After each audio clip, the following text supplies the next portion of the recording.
अस्सलाम वालेकुम। तो आज का हमारा टॉपिक है एनर्जी।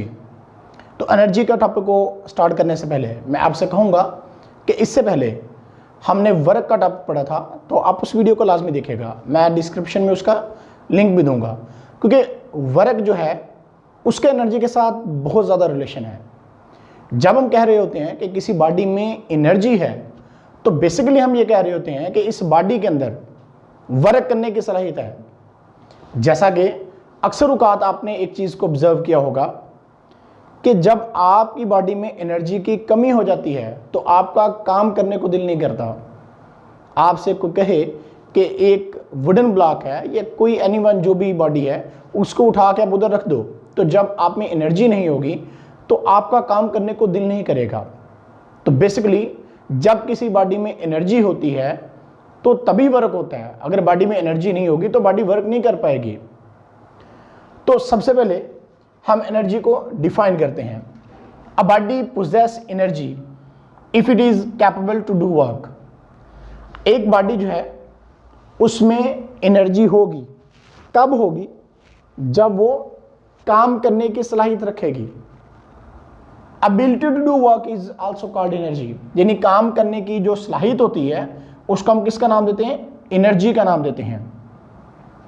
जब हमने इससे पहले वर्क का टॉपिक पढ़ा था तो हमने बताया था आपको कि जब किसी बॉडी पे हम फोर्स लगाते हैं तो बॉडी कुछ डिस्टेंस कवर करती है, और जो फोर्स और डिस्टेंस का प्रोडक्ट था उसको हमने वर्क का नाम दिया था। अब बॉडी फोर्स कब लगा पाएगी? जब उसमें एनर्जी होगी। तो बॉडी को हम फोर्स लगा के मूव करवाते हैं, यानी हम एनर्जी देते हैं। जब बॉडी को हम एनर्जी देते हैं तो इसकी सूरत में हमें वर्क मिलता है। तो इसलिए वर्क और एनर्जी का आपस में बहुत ही स्ट्रॉन्ग रिलेशनशिप है। इंपॉर्टेंस क्या है एनर्जी की? Energy is an important and fundamental concept in science. Energy का बहुत ही ज़्यादा अहम किरदार है और बल्कि बुनियादी किरदार है साइंस के अंदर। यानी एनर्जी के बगैर अगर हम ये कहें कि साइंस अधूरी है तो ये कुछ गलत नहीं होगा। यानी एनर्जी ही है जिसने साइंस में एक फंडामेंटल कंसेप्ट दिया। It links almost all natural phenomena occurring in nature. In nature के अंदर जितने भी कोई प्रोसेस हो रहे हैं, मज़ाहर कुदरत के हो रहे हैं, तो हर किसी में एनर्जी का एक ताल्लुक होता है, एनर्जी का एक रिलेशनशिप है, वो एनर्जी के मतलब है जितने भी नेचर के अंदर प्रोसेस हो रहे हैं।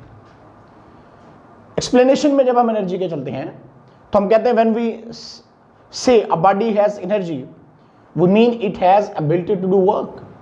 कि जब हम कहते हैं किसी बॉडी में एनर्जी है तो इसका मतलब उसमें काम करने की सलाहियत है। जब आप कहते हो कि मुझ में एनर्जी है तो इसका मतलब आप में काम करने की सलाहियत है, आप काम कर सकते हो। और ये अक्सर आपने ऑब्जर्व किया होगा, जब आपको भूख लगती है, आपको प्यास लगती है, तो आपकी बॉडी में एनर्जी की कमी हो जाती है। तो जैसे आप कोई ड्रिंक लेते हो या आप कह लो कि जैसे आप खाना खाते हो तो आप में एनर्जी आ जाती है। आप फिर से चाको चौबंद हो जाते हो और फिर से काम करने की सलाहियत आपके अंदर आ जाती है। यानी एनर्जी की कमी से आप में वर्क करने की सलाहियत जो थी वो कम हो गई थी, लेकिन जैसे आपने कुछ खाया पिया तो आप में फिर से एक जादुई एनर्जी आ गई। आपने फिर क्या करना शुरू कर दिया? और ज़्यादा काम करना शुरू कर दिया। तो ये क्या है? ये एनर्जी ही है जिसकी वजह से वर्क होता है। अगर एनर्जी नहीं होगी तो वर्क नहीं होगा। इन्हें एनर्जी होती है बॉडी में तो इसीलिए वर्क होता है। उसके बाद कुछ एग्जाम्पल्स यहाँ पे हम आपको बताते हैं। Water running down the stream has ability to do work. ये जो बुलंदी से हम पानी को नीचे गिरा रहे हैं तो इस पानी के अंदर क्या है? एबिलिटी है टू डू वर्क। इस पानी के अंदर एनर्जी है, इस पानी के अंदर काम करने की सलाहियत है। तो जब हम कहते हैं एबिलिटी टू डू वर्क है किस चीज़ में, तो हम कहते हैं इसमें एनर्जी है। तो इसका मतलब जब पानी को हम बुलंदी से नीचे गिरा रहे हैं तो हम यहाँ पे क्या लगाएंगे? हम यहाँ पे कोई टरबाइन लगा देंगे। जब हम यहाँ पे टरबाइन लगाएंगे तो इसकी वजह से क्या होगा? ये टरबाइन इस पानी की मूवमेंट, जब पानी नीचे आएगा बुलंदी से तो इसकी वजह से टरबाइन ऐसे चलने लग जाएगी। इस टरबाइन से फिर आगे हम जनरेटर चलाएंगे, बिजली बनाएंगे। यानी ये जो हमारा तरीकाकार है, इसमें हमने क्या किया, इसमें हमने पानी को बुलंदी से गिराया। जब पानी को हमने बुलंदी से फॉल किया तो इसकी वजह से क्या हुआ, इसकी वजह से ये हुआ कि इस पानी में एनर्जी पैदा होगी। अब जब इस पानी के अंदर एनर्जी आई तो इससे क्या होगा, वर्क होगा। यानी यहां पर टरबाइन लगा के हम कोई पावर प्लांट चला सकते हैं, हम बिजली बना सकते हैं। फिर यानी ये एक बेहतरीन तरीका है एनर्जी को हासिल करने का, एबिलिटी टू डू वर्क करवाने का, ये बेहतरीन मेथड है। उसके बाद है जी energy of wind moving sailing boat, कि एक विंड एनर्जी समंदर पर तैरती हुई कश्तियों को चलाती है। अब विंड एनर्जी जो हवा की एनर्जी है, उससे क्या हुआ, समंदर पर तैरती हुई कश्तियों को क्या करती है, वो चलाती है। यानी विंड की एनर्जी ही है जो इस कश्ती को क्या कर रही है, इस कश्ती को मूव करवा रही है। तो ये भी इसकी एग्जांपल में आता है। यानी जिस तरह से हमने आपको बताया कि पानी की, एक बहता हुआ पानी जो है उसमें एनर्जी होती है। आप पानी को बुलंदी से गिराओ, आपको चीज उसके ऊपर रख दो तो वो चलता जाएगा। क्यों? क्योंकि इस बहते हुए पानी के अंदर, मूविंग वाटर के अंदर क्या है, एनर्जी है, और इसमें एबिलिटी टू डू वर्क करने की, हम कहते हैं कि इसमें एबिलिटी टू डू वर्क है, काम करने की सलाहियत है इसमें। तो ये थे कुछ एग्जांपल्स। तो अब वीडियो के लास्ट पे हम कुछ क्वेश्चन जो है उनके आंसर भी आपको करते हैं। Why do we need energy, हमें एनर्जी की जरूरत क्यों होती है? अब हमें एनर्जी की जरूरत इसलिए होती है, we need energy for doing work, हमें काम करने के लिए एनर्जी चाहिए होती है। अब अगर एनर्जी नहीं है तो हम काम नहीं कर सकते। अगर हम एनर्जी रखते हैं, हमारे पास एनर्जी है, तो हम क्या कर सकते हैं, एनर्जी है तो हम काम कर सकते हैं। एनर्जी के बगैर हम काम नहीं कर सकते।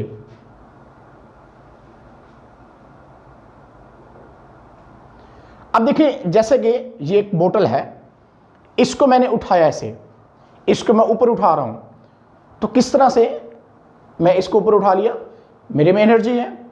अब अगर एनर्जी नहीं होगी तो मैं इस बोतल को नहीं उठा पाएगा।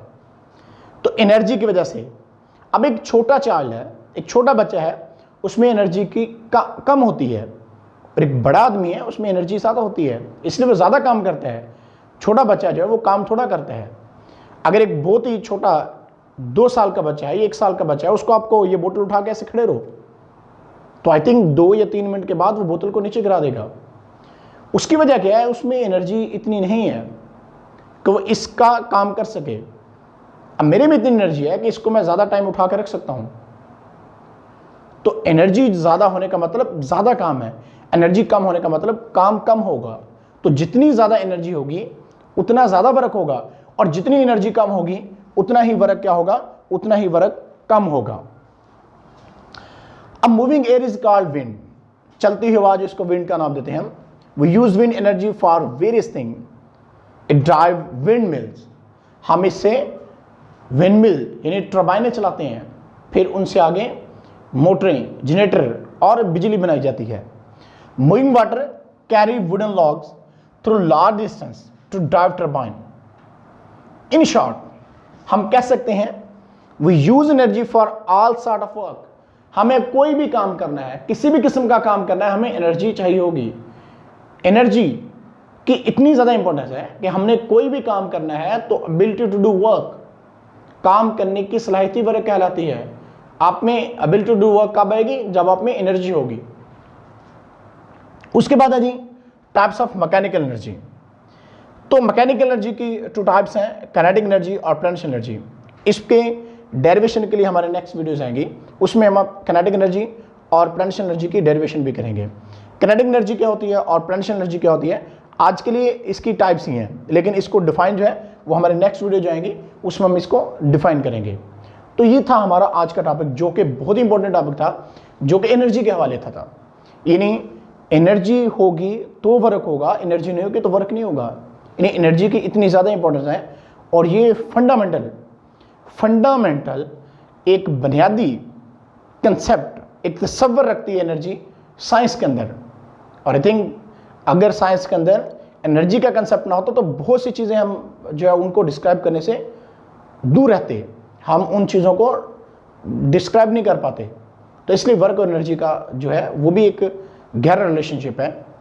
एनर्जी से हमें इस बात की निशानदेही हुई है, यानी एनर्जी ही हमें इस चीज़ का इंडिकेशन देती है, एनर्जी हमें इस चीज़ की निशानदेही करती है कि वर्क होगा। फिर वर्क कितना होगा, इसके लिए हमने वर्क की वीडियो की थी, उसमें आप देखिएगा W=F×S फार्मूला लगा के हम वर्क भी फाइंड कर सकते हैं कि एनर्जी कितनी लगाई और उसे कितना वर्क हमारे पास हुआ। तो आज के लिए इतना ही, फिर मिलेंगे इंशाल्लाह, तब तक अल्लाह हाफिज़।